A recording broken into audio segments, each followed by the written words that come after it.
Hello friends. अगर आप options पे ट्रेड करते हैं तो आपने कभी ना कभी ये ज़रूर नोटिस किया होगा या एक्सपीरियंस किया होगा कि किसी कंपनी के जब क्वार्टरली रिजल्ट्स आते हैं तो रिजल्ट आने के एक दिन पहले उसकी कॉल्स और पुट के रेट बढ़ जाते हैं, और जिस दिन रिजल्ट आता है तो उसके जो कॉल और पुट के रेट होते हैं वो ड्रास्टिकली डिक्रीज हो जाते हैं, यानी गिर जाते हैं, जिससे काफ़ी ट्रेडर्स को लॉस होता है।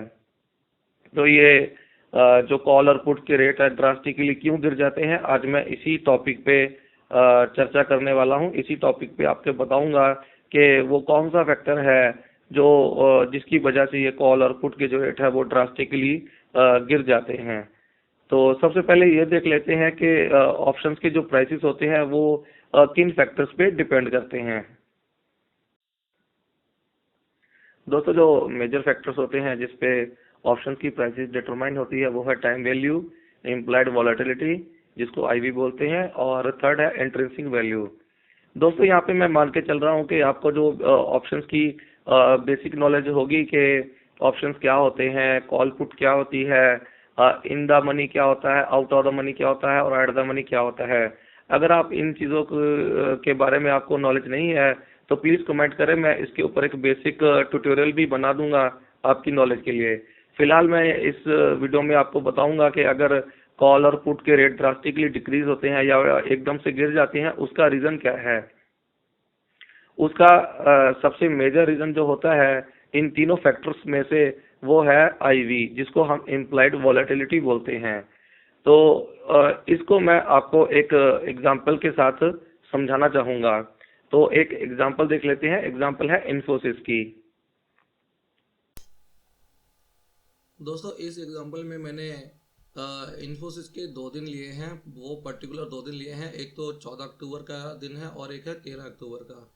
14 अक्टूबर वो डेट है जिस डेट में इसके रिजल्ट आए थे, क्वार्टरली रिजल्ट आए थे।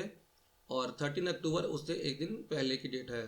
तो हम देखेंगे कि एक दिन पहले उसके जो कॉल्स के रेट थे वो क्या थे, उसकी आईवी क्या थी। और इमीडिएटली उसके बाद जिस दिन रिजल्ट आया उसमें उस सेम स्ट्राइक प्राइस की जो कॉल थी इन्फोसिस की, वो उसके क्या रेट थे और क्या शेयर ने हाई लगाया था, क्या लो लगाया था, और उसकी कॉल क्या होनी चाहिए थी और एक्चुअल में क्या किस रेट पे वो क्लोज हुई। तो सबसे पहले हम देख लेते हैं कि 13 अक्टूबर में जो ये शेयर क्लोज हुआ था 13 अक्टूबर को, इन्फोसिस का वो क्लोज हुआ था 1052 पे। तो 1052 पे अगर ये क्लोज हुआ था तो इसका जो अगला स्ट्राइक प्राइस था वो था 1060, जिसकी मैंने ये कॉल की एग्जांपल ली है। ठीक है दोस्तों, ये जो कॉल की मैंने एग्जांपल ली है वो है स्ट्राइक प्राइस 1060 की। तो 13 अक्टूबर को इन्फोसिस ने लो लगाया था 1021 का, और उस वक्त इस कॉल का 1060 वाली जो कॉल है स्ट्राइक प्राइस वाली वो थी 22 रुपये पे। और उस दिन जब इसने हाई लगाया था 1058 का, तब इस कॉल का प्राइस था अराउंड 32 रुपीज़ का। और ये 13 अक्टूबर को जब ये शेयर क्लोज हुआ, ये 1052 पे क्लोज हुआ था, और इसका जो प्राइस था वो था अराउंड 30 रुपीज़ 70 पैसा। और इसकी जो आईवी थी, सबसे मेन बात जिसकी हम बात कर रहे हैं, 13 अक्टूबर में इन्फ्यूसिस की जो आईवी थी वो थी 37.50% की। अगर अब हम इसको कंपेयर करें 14 अक्टूबर जिस दिन इसका रिजल्ट आया था, तब क्या हुआ था, इसकी ये 1060 वाली जो कॉल है इसमें इसने कैसा परफॉर्म किया था, अब वो देख लेते हैं। देखिए, शेयर ने जो लो लगाया था वो था 996 का, और इसका जो कॉल का प्राइस था, लो लगाया था कॉल ने वो था 5.9 का। अब यहाँ पे जो मेजर है, मेजर जो हमने बात नोट करनी है वो है इसका हाई हाई प्राइस, क्योंकि हम कॉल की बात कर रहे हैं, हम पुट की बात नहीं कर रहे हैं। यहाँ पे हम कॉल की बात कर रहे हैं, और मैं कॉल्स के थ्रू आपको समझाऊंगा कि ये आईबी की क्या इंपॉर्टेंस है। इसकी वजह से ये रेट जो है बाकी में 37 आना चाहिए था या इससे ज़्यादा होना चाहिए था। अब देखिए दोस्तों, जब इसका रेट एक दिन पहले 1058 था, तो कॉल ने हाई लगाया था 31.95 का, अराउंड 32 रुपीज़ का। लेकिन यहाँ पे देखिए, कॉल ने शेयर ने जो हाई लगाया था 1082 का लगाया था, यानी इस रेट से करीब करीब 22 रुपये ज़्यादा का इसने, 24 रुपये ऊपर का इसने हाई लगाया था। पर अगर हम ये कॉल के प्राइसेस को देखें, ये 37 है, ये 32 है, कि अगर ये 1082 प्राइस था 14 अक्टूबर को जो हाई लगा था इन्फोसिस का, और लगा था 30 अक्टूबर को, यानी एक दिन पहले, रिजल्ट से एक दिन पहले, तो उस दिन जो कॉल ने हाई लगाया था वो 32 का था, जबकि शेयर का प्राइस 1058 था। और जब शेयर का प्राइस बढ़ के 1082 हो गया तो कॉल का प्राइस सिर्फ 5 रुपये ही बढ़ा 37 पे। इसका मेजर रीज़न जो कॉल ऊपर ना जाने का है दोस्तों, वो है जो आईवी थी 30 अक्टूबर को, जो आईवी थी इन्फोसिस की वो थी 37.5, और जो आईवी 4 अक्टूबर को घट के रह गई थी वो थी 26.5, यानी 26.5।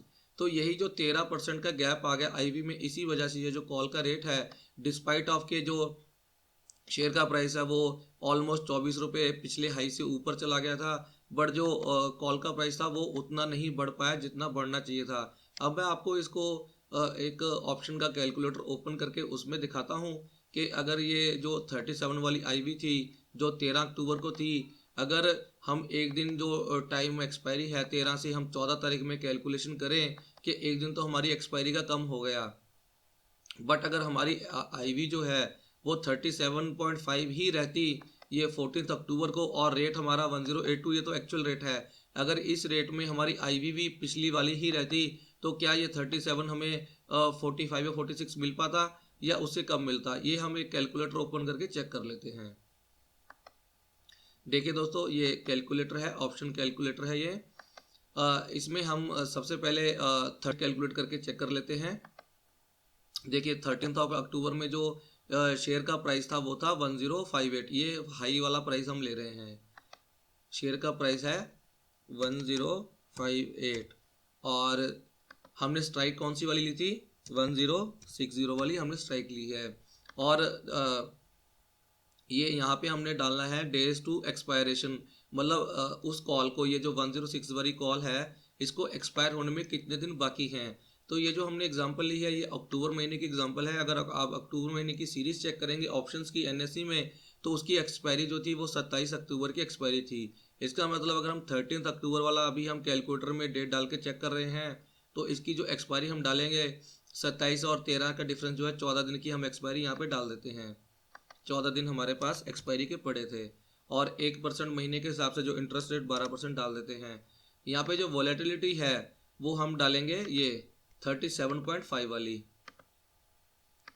37.5, और यहाँ पे डिविडेंड यील्ड 0 डाल देते हैं। देखिए दोस्तों, यहाँ पे आप बेसिक जो मैं आपको समझाना चाहता हूँ वो सिर्फ इम्प्लाइड वॉलेटिलिटी के बारे में, यानी आईवी के बारे में समझाना चाहता हूँ। ये जो डेल्टा, थीटा, गामा या एनुअल इंटरेस्ट या डिविडेंड यील्ड है, इसके बारे में आप गौर न करें, सिर्फ आप ये देखें कि इम्प्लाइड वॉलेटिलिटी का ऊपर होना या नीचे होने से कितना फर्क हमें पड़ सकता है। देखिए यहाँ पे ये जो मैंने 13 अक्टूबर की आपको कैलकुलेट करके दिखाई है, यहाँ पे जो कॉल का रेट आ रहा है, ये वाला कॉल का रेट, ये पुट वाले आप रेट इग्नोर करें, ये कॉल का जो रेट है 32.27 आ रहा है, यानी जो हमने एग्जांपल ली है 31.95, ये ऑलमोस्ट बराबर ही आ रहा है उसके। तो अब हम देखते हैं कि अगर ये जो 13 अक्टूबर वाला हमने डाटा लिया है, इसकी जगह पे हमारा जो 14 अक्टूबर को क्या हो गया था, रेट हाई क्या लगा था 1082 का। स्ट्राइक प्राइस तो सेम हमने रखेंगे क्योंकि हम इसी से कंपेयर कर रहे हैं 1060 वाली, लेकिन जो हमारे डेज थे वो हमारे कम होकर अब एक्सपायर होने के लिए कितने रह जाएंगे? 13, यानी हमारी टाइम वैल्यू कितनी कम हो गई? एक दिन से कम हो गई। अगर एक दिन हम टाइम वैल्यू कम करते हैं और आईवी हम सेम रखते हैं 13 तारीख वाली, तो हम चेक करते हैं ये 32 रुपये जो रेट है कॉल का वो कितना हो जाएगा। देखिए दोस्तों, हमने एक दिन कम किया है यहाँ पे आईवी का, आईवी में मतलब आईवी सेम रखी है सॉरी दोस्तों, आईवी हमने सेम रखी है, लेकिन डेज हमने एक कम कर दिया, 14 की जगह पे 13 कर दिया। लेकिन हमारे जो कॉल का रेट आया है, यानी 14 अक्टूबर को जो रेट आना चाहिए था वो आना चाहिए था 45, बट हमारा रेट कितना आया है एक्चुअल में?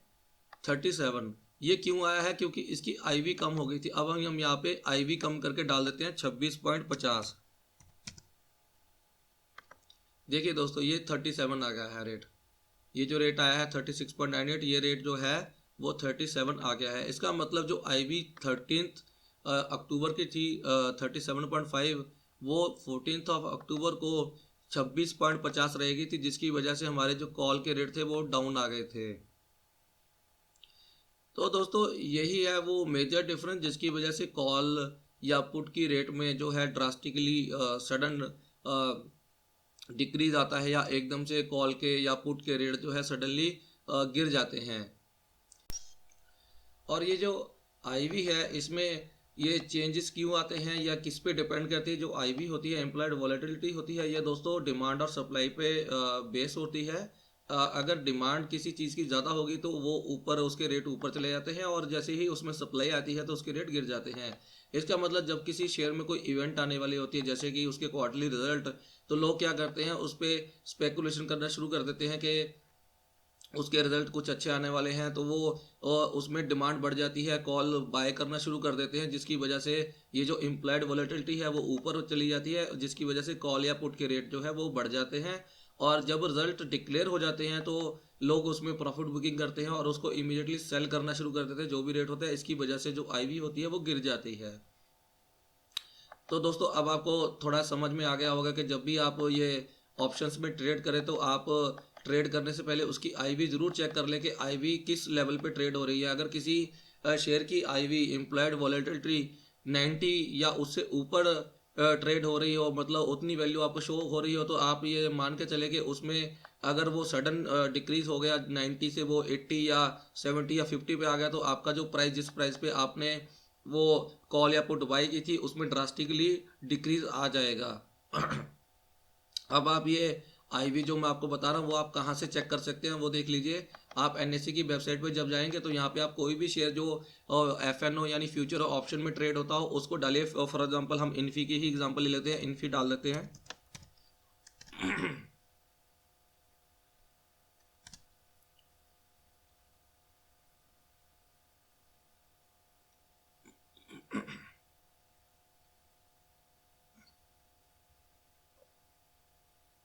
देखिए इन्फोसिस का शेयर आ गया। अब यहाँ पे ये देखिए ऑप्शन चेन का ऑप्शन आ रहा है, इसको आप क्लिक कीजिए।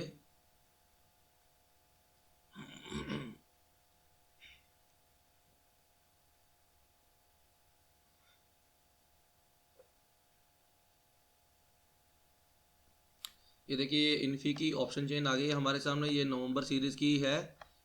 ये देखिए आज 22 तारीख है, तो ये नवंबर सीरीज़ की हमारे पास इन्फोसिस की ऑप्शन चेन आ गई है। ये बीच में जो आ रहे हैं ये प्राइसेस, ये स्ट्राइक प्राइसेस है, किस कौन सी स्ट्राइक प्राइस है इन्फोसिस की। और इस साइड में जो लेफ्ट हैंड साइड वाली ये वाली विंडो है, ये वाला जो कॉलम है ये है, ये कॉल के लिए है। देखिए ये कॉल के लिए है, और ये वाली जो इन्फॉर्मेशन है, ये जो डाटा है, ये पुट्स के लिए डाटा है। तो यहाँ पे ये देखिए ये जो आईवी आपको दिख रही है, ये आईवी, ये इम्प्लॉयड वॉलेटिलिटी का कॉलम है। यहाँ पे देखिए ये इम्प्लॉयड, हर स्ट्राइक प्राइस के लिए इम्प्लॉयड वॉलेटिलिटी आपको शो हो रही है। जैसे ये देखिए 940 वाली जो कॉल है उसकी इम्प्लॉयड वॉलेटिलिटी यानी आईवी जो है वो 32 है। और ये देखिए 105%, 114% भी आईवी आ रही है 1120 वाली।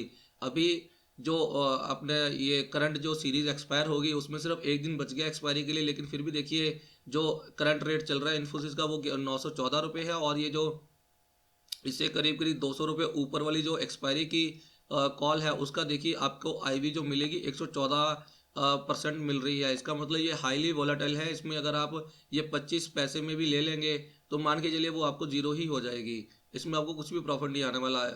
ठीक है दोस्तों। तो यहाँ से आप कोई भी ट्रेड लेने से पहले चेक कर सकते हैं कि जिस भी शेयर के जिस भी शेयर के ऑप्शन में आप ट्रेड करने वाले हैं उसकी आईवी क्या चल रही है। दोस्तों अगर आप मान के चलिए कि आईवी अगर किसी शेयर की 50 या 40 चल रही है तो वो एक नॉर्मल मानी जाती है, बट इसकी कोई गारंटी नहीं होती कि वो 40 भी आगे जाके वो डिक्रीज ना हो जाए। बट इस चीज़ का ध्यान रखिए। बट इसमें एक चीज़ तो आपको जरूर गाइडलाइन मिल जाएगी कि अगर किसी शेयर की आईवी 90, 80 या 90 या उससे ऊपर चल रही है तो वो हाईली रिस्की ट्रेड होगा। तो ये था मेरा छोटा सा ट्यूटोरियल जो मैं आपको समझाना चाहता था कि अगर आप ऑप्शंस में ट्रेड करते हैं और ऑप्शंस की प्राइसिंग में ड्रास्टिकली सडन चेंज आता है तो उसके पीछे क्या रीज़न होता है। उसके पीछे जो रीज़न होता है वो आईवी होता है। उम्मीद है दोस्तों आपको ये वीडियो भी पसंद आया होगा और आप मेरे चैनल को लाइक और सब्सक्राइब करेंगे। थैंक यू, धन्यवाद।